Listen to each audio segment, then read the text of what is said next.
Alright, we are going to be covering Tinkercad and 3D printing.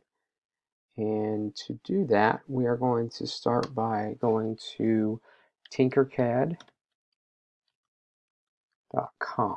tinkercad.com.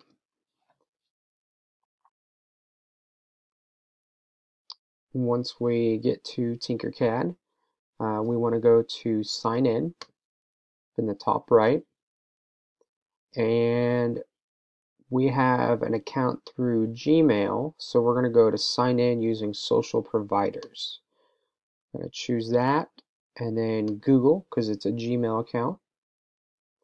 You're going to select your email address, or enter in your email address and password, your school account.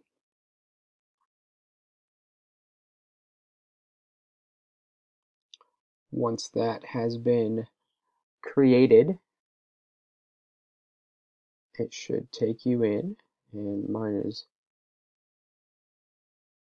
frozen here. We'll refresh and see what we get. There we go. Once it loads, you have to choose that you agree to their terms of use and continue. And once you are in, we are good to go there. So now it takes you to their website, and what we need to do is actually go back to Tinkercad now. It may take you to a different site. There we go. Sign in. Use social providers. And now that it's linked, it should work. Perfect.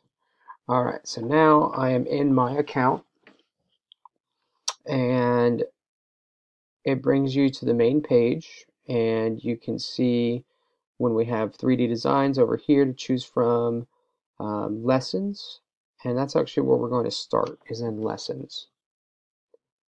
And there's nothing there, so what we're going to do is go up to learn at the top. Once in learn, up here we choose lessons, and then see all lessons. In here you'll find a wide variety of different things that you could make, kind of work through, figuring out how to do stuff. We're going to start by learning the moves. We're going to do camera controls, creating holes, and then the key ring. So we're going to do those 4 tutorials. The first tutorial, learning the moves, click on that.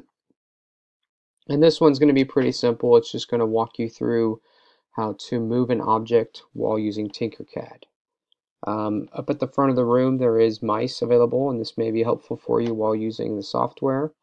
But it's over here, it's telling us the instructions on the left side, so we're going to hit next. Drag the light brown construction area to the area outlined in orange. So I'm just going to click on it and drag it over, drop it in place, and hit next. Very simple, but it's just getting you used to how to do the certain tasks. Next, you can hit next on that, and it will take you to the camera controls. So again, we're going to go back. If you click on the Tinkercad icon, it should take you back to the main menu. So we're waiting on that. To the dashboard, and we're going to go back to learn and back to lessons. Just a quick recap, the 4 that you are required to do or to complete: learning the moves, camera controls, creating holes, and key ring letters. Once you finish that, those 4, you should have a basic understanding of how to use the software. We can then go to create new design. You are required to make 2 items. The first would be a keychain. So you're going to do the keyring lesson, but I want you to actually create your own from scratch. So over on the right side, we have different shapes available to us. So I'm going to just drag the rectangle out into our work plane, and I'm going to make it a little bit longer. But how long am I making it is what we need to figure out. We have a 3D printer that can print on an area up to 3.5 inches by 3.5 inches.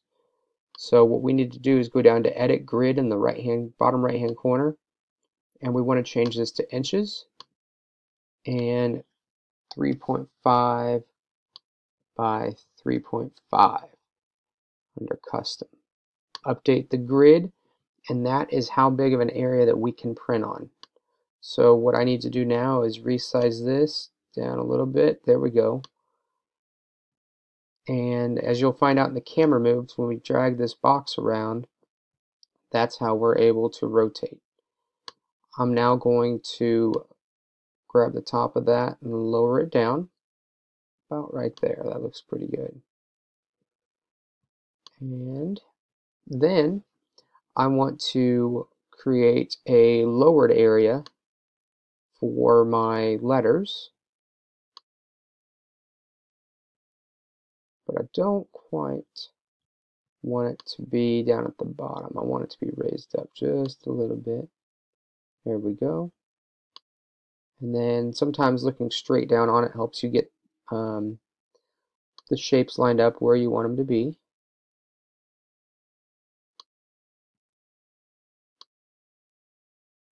There we go. Put it about right there, drag it across. And then by creating a box around both of those, I can go up here to what's called Group, select that, and then it creates that indentation down inside of there where I can put my letters. Next, I'm going to create the hole where it's going to attach to my keyring.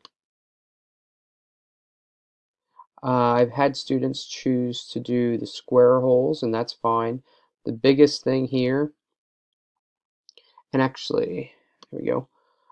Each one of these little squares is a sixth of an inch. I'm sorry, it's an eighth of an inch. And so we have it currently set to snap to 1/8 of an inch. I'm going to switch that to 1/64. So now if I select this and use my arrow key, it moves very, very little increments at a time. There we go. So what I've done there is put a hole that will go all the way through to attach to the keyring. The biggest thing is to stay away from the edges so it doesn't get too thin. I'm going to create the box around it and go to Group again. And this time it created a hole going all the way through rather than just the indentation. Next, I'm going to select basic shapes over here on the right, and I'm going to go text and numbers, and I'm going to go ahead and pull a W, S, I, and L. Now, as you know, it's Willis, so I have 2 I's and 2 L's, but what I'm going to do is just get my I set up, and then I'm going to copy and paste it and the L because I don't really want to do it twice. Alright, so I've got those set up. There's a little bit, I could raise that up a little bit. As you can see in there, it's not, uh-oh, I moved the wrong thing, so I'm going to hit undo, click on that W again, there we go. Raise that up, perfect. So what I did was raise it up a little bit. I'm now going to pull the I in there, and I think I'm going to have to adjust the size of that as well. Here we go. And raise that guy up. 0.047 is what I did for the W, so that way they're even in height. We'll bring the L in.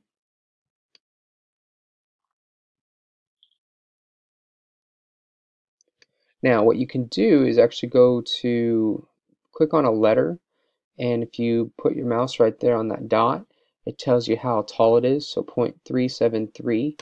So I'm going to do the same thing here. I'm going to do that and then actually click over here and type 0.373, enter, and now my L is the same height as the eye, or length, I guess, because we're going to raise the height up to point. Well, helps if you have the right angle there. This is where the mouse comes in handy. 0.047. And then while I have it selected, I'm going to hit Control C, Control V, and I'm going to paste it. And then that made an exact copy. I'm going to go over here and click on the eye, Control C, Control V. And I'm using the arrow key to just slide it down nice and easy. And lastly, I'll bring the S in.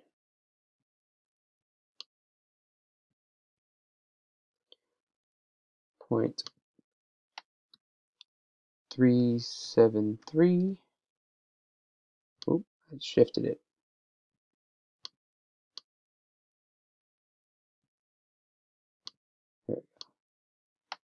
0.373. Perfect. So I now have my letters in there. They're all the same length. And I think the only thing left is to raise that S up.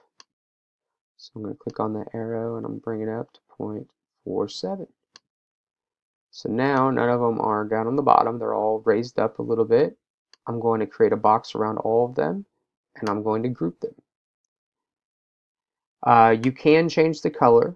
We have a fair amount of colors that you can choose from when you're actually 3D printing these, but this color does not affect the color that we actually print. This is just for looks to figure out if you think you're going to like a blue one, a white one, a red one, whatever color it is you choose. Alright, so I have completed my keychain. Here's what I want you to do though, is go up here to the top where it's called Amazing Habai, or whatever. It gives some very strange names, but we're going to call it Willis dash keychain, and that will help when it's time to print them. And actually, if you want, you could do your hour space 5 and 3. Either way, as long as it's got some sort of a name referring to you, we can easily print them. There we go. And then that's it. It automatically saves for us, so I'm now going to click on the Tinkercad option. And it shows up here in my designs.